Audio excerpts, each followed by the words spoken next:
Hello and welcome to Africa Today. I am Mike Okwoche. It all began as a mere vigilante group in Nigeria's northeast region in 2002. But exploits by the deadly Boko Haram sect in the last few days have been described as embarrassingly unprecedented. This comes after recent heavy military presence in the southwest of the country, which left many wondering if the role of army was to observe elections or defend the nation's territorial integrity. Now, despite a state of emergency in parts of the north, Boko Haram recently declared an Islamic Caliphate, with towns like Goza and Marte in Borno State, Buniyadi in Yobe State, and Madagali in Adamawa State set to be under its control. Now, what are your thoughts on the fight against insurgency and the Boko Haram sect in Nigeria? You can share with us on Twitter at TVC Africa Today or send an email to africatoday@tvcnews.tv. We'll take a report now, and Africa Today will continue. Thanks for joining us.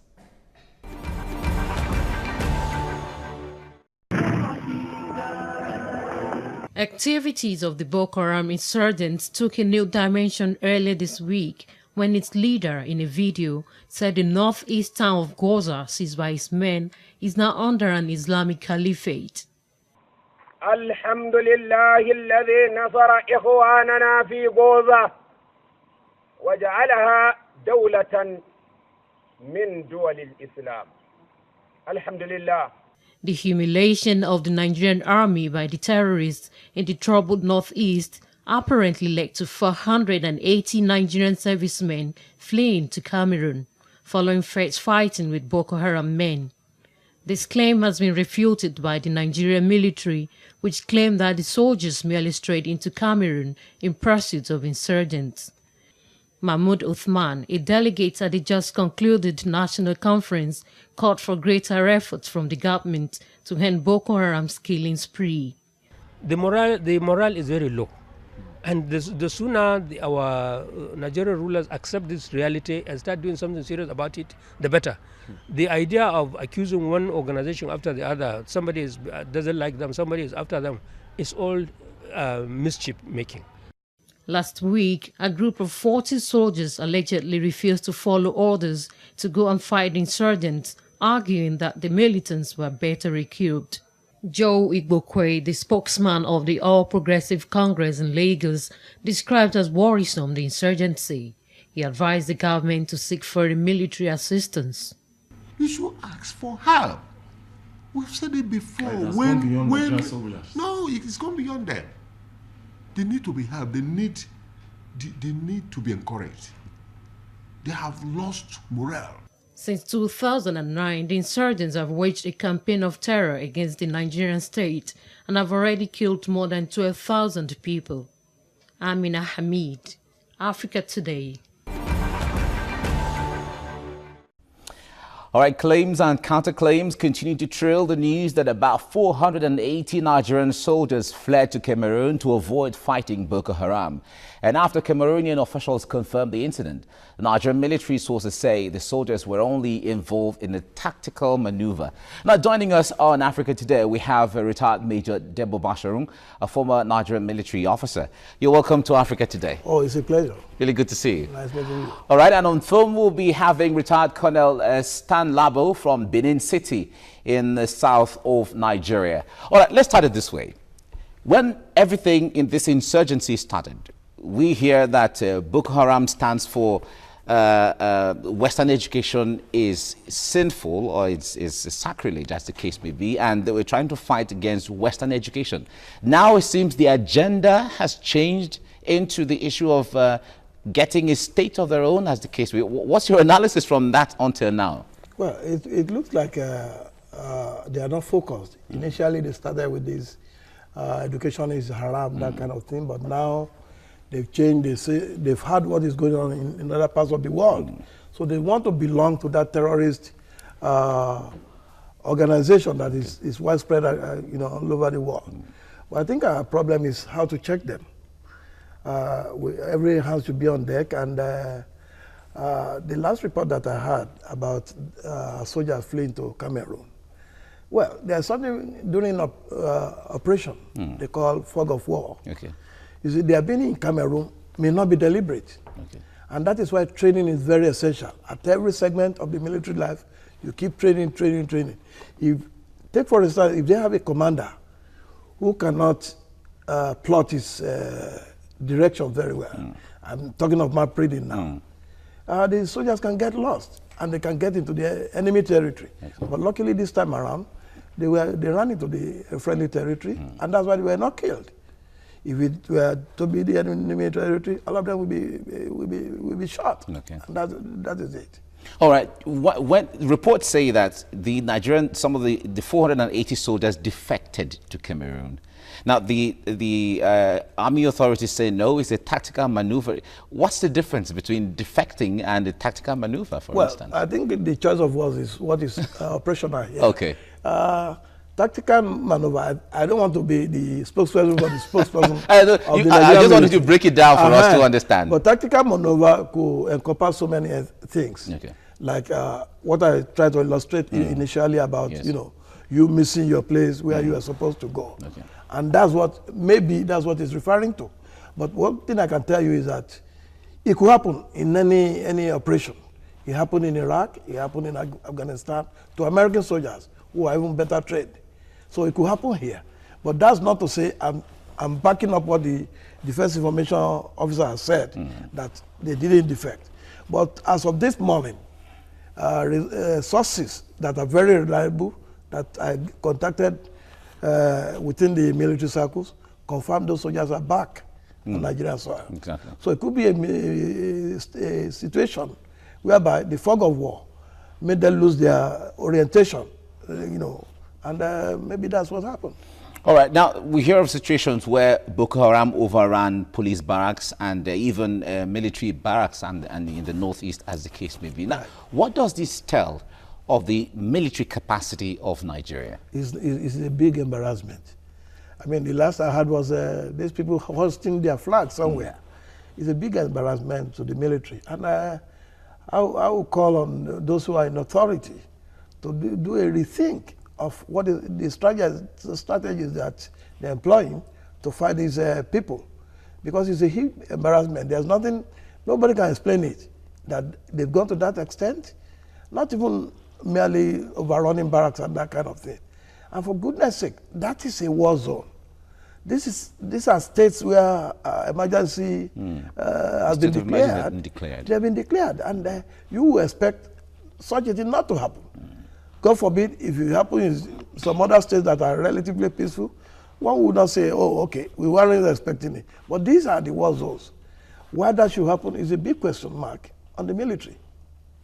But what impact will this have on the average Nigerian who sees himself as well protected from the best trained military on the African continent, for instance? Well, between me and you, it's not only the average Nigerian, even the soldiers.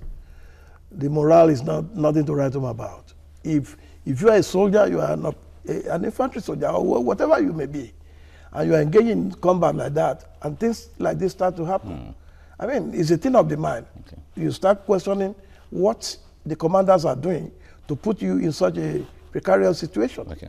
So the morale is all over. It's very low. Okay. We'll come back to this. Now, joining us via phone on Africa Today, we have retired Colonel Stan Labo from Benin City in southern Nigeria. Now, it's good to have you join us right now. Now, Boko Haram recently released a 52-minute video declaring an Islamic Caliphate in northeast Nigeria. What does this mean for the integrity of the country called Nigeria? Mike, good evening. Thank you so much. I appreciate the privilege to be on air, and let me say good evening to your viewers out there. Oh, good evening. As regards the issue you have raised, well, I can only say that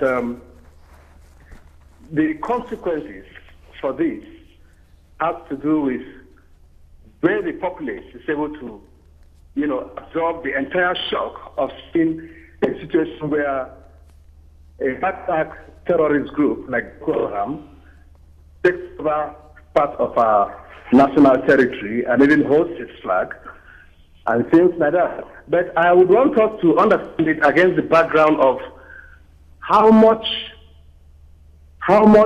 of appreciation the terrorist team has for media propaganda. I must say that they are a step ahead of us when it comes to propaganda. They know what this means to the people. Because as a soldier, I tell you, I don't think what they have done really equates to much. If we are better equipped, we can clear them off. It's no big deal. I know the level of the average Nigerian army soldier. But like someone just mentioned briefly before I came on, I took over, morale appears to be low and dampened. And I think that needs to be addressed. Oh, all right. Thank you, Mike. Oh, okay. Now, before I talk about the issue of morale, now this is not the first time we're seeing videos of Boko Haram in the media. Now, what do you make of the propaganda that has trailed the level of insecurity in Nigeria? You talked about propaganda, so let's handle it from there. Yeah, what do I make of the what? I'm asking, now this is not the first time, there has been continuous videos from Boko Haram concerning their insurgency taking over territories and villages and so on. Now, would you just see this as propaganda or something real? No, it's real. It's real. Okay, it's real. When I talk about propaganda here, I'm saying how much are able to maximize the gains out of this. Do you understand me, Mike? I'm not saying it's not real. It's real. It's real.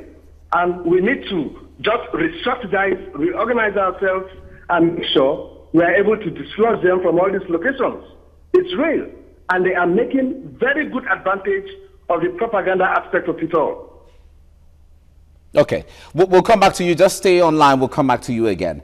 Now, let's come back home. We were talking about on the clip earlier on, we mentioned the issue of low morale amongst the military. What is leading to a low morale situation right now? The best illustration I can give you is like you're playing a football match. Okay. You could remember during the last World Cup matches, what happened to Brazil. Brazil team that is the darling of everybody. By the time the opponents scored first, second, and third goals, you can see they were disoriented. It happens to the military too. By the time you face an enemy that you think it should be a walkover, and you are stunned the first time, the second time, the third time, then those whom you are commanding will be asking questions. You remember they are human beings too. What is leading to this? So it affects their morale, it affects their psychology, affects everything about them as human beings. Because they are supposed to go there and win the war, win the battle there. All right, but there's this expectation that the Nigerian military is the best equipped and best trained on the African continent. Well, I've left the military fairly long time now, so I cannot say categorically whether that is true or not. Okay, but when you were there? When I was there, yes. I think I overheard the Chief of Army Staff a few days back saying something to the effect that once the equipment that were ordered, that they ordered, once they arrive, then they will be able to. So the question should be: so what have they been fighting with? You know, if they are just ordering equipment now to fight this insurgency. I remember months back, Americans came. They said they wanted to intervene. Israelis, French, everybody. What has happened to them? You see, like my colleague said, it is a problem. The information management coming from the defense headquarters is questionable. Okay. It doesn't give confidence to the people of Nigeria. Remember, initially they said these guys were not abducted. Then later they said they've been released. Then they were a conflict about figures, about how many of them are this. They were actually abducted. Yes, and so many things that this place has been captured by the terrorists. Okay. No, they were not captured, but eventually the defense information will say, okay, yes, it's true they came, but you know, you don't manage information like that. All right, we'll come back to this. Now, according to reports, Boko Haram continues to make further advances in its territorial grab along the Nigeria-Cameroonian border. Now, a recent video obtained by an international news agency showed that the group's leader, Abubakar Shekau, claiming that Goza town was an Islamic caliphate. We'll go on a quick break, and Africa Today will be right back. Stay with us.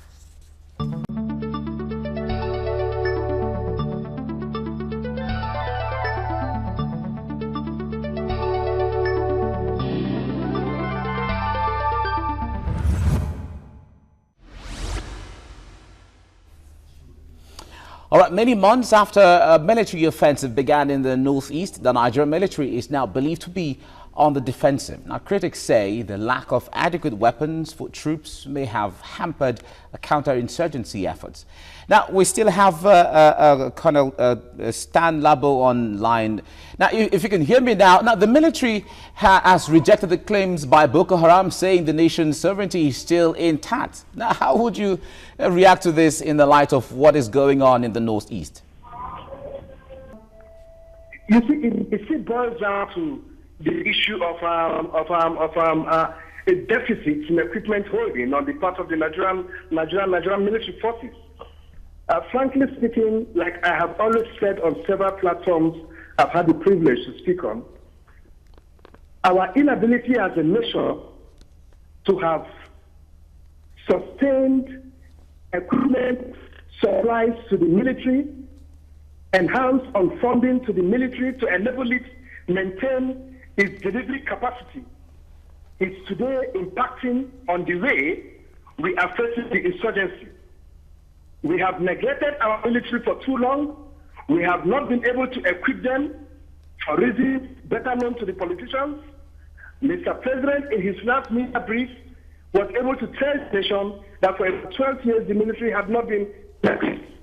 And they made understand the Minister of State too, a few weeks back, in fact, buttressed further on this. For a country that has refused to pay adequate attention to its military, such a country will always be faced by this sort of embarrassment. You do not fight battles from the biceps of your upper arm. Technology today rules the world. If you don't enhance on your equipment holding, I'm afraid smaller countries like Togo and Benin Republic would embarrass you. That is what we are facing now. Okay? Just like my colleague there rightly said, hopefully by now I want to believe that the country has done shopping for some of this equipment. But what we need to understand is that these are the equipment you pick from the shelf.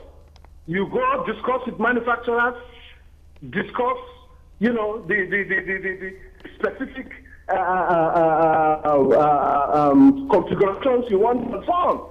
And then it takes time to get these things manufactured. 1-2 years. For this period that we have to wait, I'm afraid, we just have to keep seeing things like this until our equipment actually begins to arrive.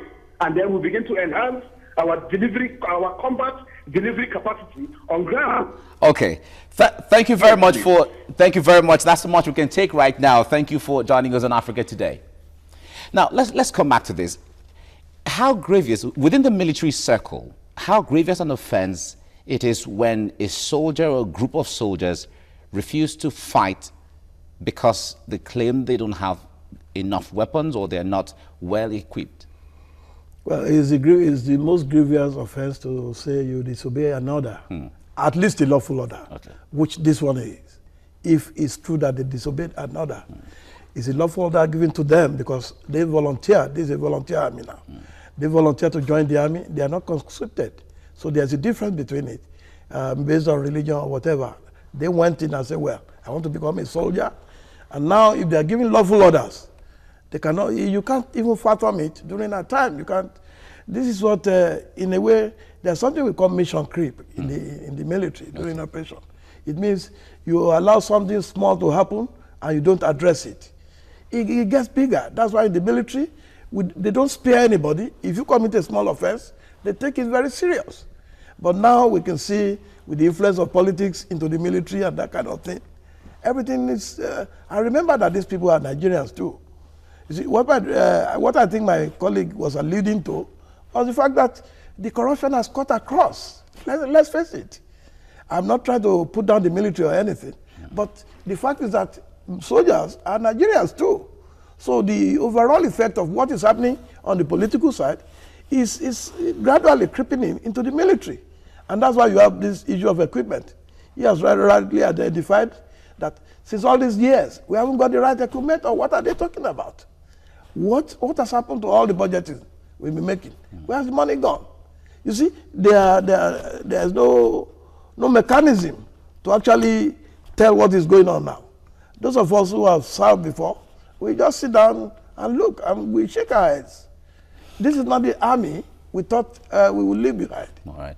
But is it becoming obvious that with the trend of things now, Nigeria cannot obviously stamp out this insurgency? I would not want to subscribe to that school of thought. All right. I think we can still do better. You see, if we lay all the cards on our table, and people are very professional, the way they should be. I mean, this is the same army that have gone abroad. With all the right equipment, we've performed creditably. But here in Nigeria, right in our backyard, we have all these local politics get into the whole thing. I mean, it's scary. It's scary. It's very disheartening to those of us who have ever worn the uniform. All right, but amongst the Committee of Nations, amongst African countries, will this trend affect the way other African countries look up to Nigeria? Oh, certainly, yes. The perception is not encouraging at all. Imagine somebody who has been coming to you to beg for 5 naira before. Now is looking at you and say, well, after all, this guy doesn't even have 2 naira. So the perception is going to change no matter what. This is a highly rated army in international circles. And now this is what we have found wanting right in our own backyard. Imagine the Cameroonian army. They too, remember the wife of their vice president was abducted? Within hours, they went in after these people.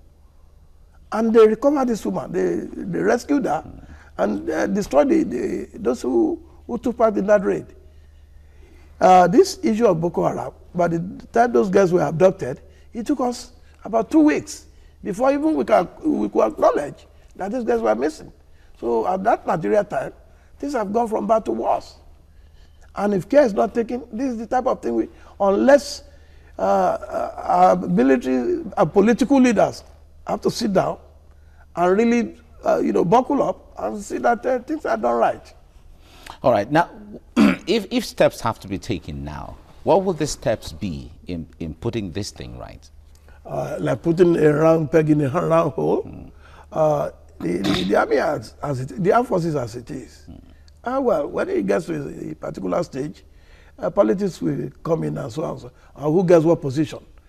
If the right people are not in the right position, we still have this problem. Because there are some positions. Look, it's just like you are in the classroom. You and myself, we are classmates. We've been in the school for 3-4 years. By the time we are about to graduate, you know that whether I'm better in mathematics, you are better in English. It's the same thing with the military. We know those we can identify and say, look, go and lead an attack. If those people are made to lead the attack, all these things will be over in a few weeks or months. But if you put somebody who is probably a theoretician to lead an attack, is not a practical person, this is the result you get. All right, but would you advise now that countries like the US or France or Britain or Australia or Israel should be called in outrightly to help in all of this situation? Well, the question is, they've volunteered to help. About a couple of months ago, what happened? They have volunteered. They've said they were coming in. But some of the reports that came after, I think the Americans were saying they were not receiving cooperation from Nigerians. It's public knowledge. What was the problem? Those are the things we have to find out. And this is where the media should come in. You see, I'm not putting the blame on you guys who are young journalists entirely. But you are part of the problem too. And what I mean by this is that we don't have investigative journalists again. All these things about soldiers being in Cameroon and that kind of thing, everything was taken out of the BBC report. Read all the papers, read all the TV newscasts. So the only thing some of them will do is to rewrite the story. There's no station, no media house that has sent its reporter down to Cameroon the day after to go and find out on the ground what is happening. That's investigative journalism. We all sit down in Lagos and Abuja here, and we wait for press releases. We are not helping this country as journalists too. We are stakeholders in this project. Everybody is concerned. So both the press, the military, the politicians, everybody has a stake in this. And unless we pull our socks up and be ready to do the right thing, we'll start have this tumult. It's all right. Major Debo Basharun, thank you very much for it's joining a pleasure. on Africa Today. It's a pleasure. We also thank Retired Colonel Stan Labo for joining us from Benin City in southern Nigeria. Now, it's been more than 4 months since Boko Haram abducted hundreds of schoolgirls in Borno State, northeast Nigeria. And despite the state of emergency in the place, the group continues to be a threat to Nigeria's sovereignty and the safety of her people.